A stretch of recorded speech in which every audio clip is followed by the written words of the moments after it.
And you rescued a point there, but it must feel like 2 points dropped given the chances you had. Yeah, look, I mean, the amount of chances in the first half alone, you could have been, four up and that. In fairness, get a wonder strike, great goal, and just disappointed. I suppose it's frustration tonight. That's the overall riding feeling about it. Frustrated that we're not more clinical. Come off such a big win on Monday against Rovers, what were the different kind of challenges that Sligo posed today? Yeah, but come here, they're a bit more direct and they try and play on the counter. Rovers don't. We're aware of that, but we got done for the goal from a counter attack. We're attacking and the boy I think picks it up. But it's different challenges. But every game, when we go again next week, it'll be a different challenge against Pats. Another late goal, 95th minute, and actually our first draw of the season.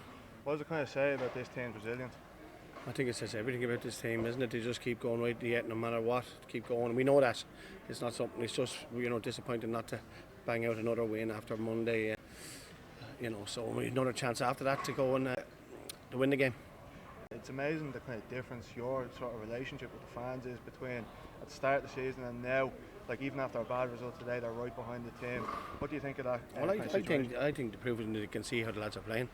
And they're all fighting for everything for the fans, for the club. They're giving everything. And I think when fans see that, no matter what, that goes a long way. When they see that they give everything and really care for the club. I thought the fans were fantastic and have been of late, and they've had a tough time early in the season and they're due a bit of good play. There was a lot of talk kind of during the week, talking about title races and stuff. Is that something that you bought into? And if so, do you think that's still on? It wasn't talked probably on social media or whatever, but it's not something we spoke about. We just concentrate. Look, I know every manager's saying this, just go and win the next game, and disappointed we didn't win that, frustrated. And Sligo taking on a fairly defensive role early on in the second half from a manager's point of view on the sideline. How is that something you navigate when you're trying to navigate all to bring things back to level pegging? Yeah, look, I mean, their manager's, an excellent manager, so they set up in a way to catch us on the counter, and let's be honest, it worked up to the 94th or 5th minute to go away, but yeah, we have to be better at breaking them down, when they go into a block like that. But look, we had enough chances, so they can defend whatever way they want to defend. We could have been 4 or 5 up at half time.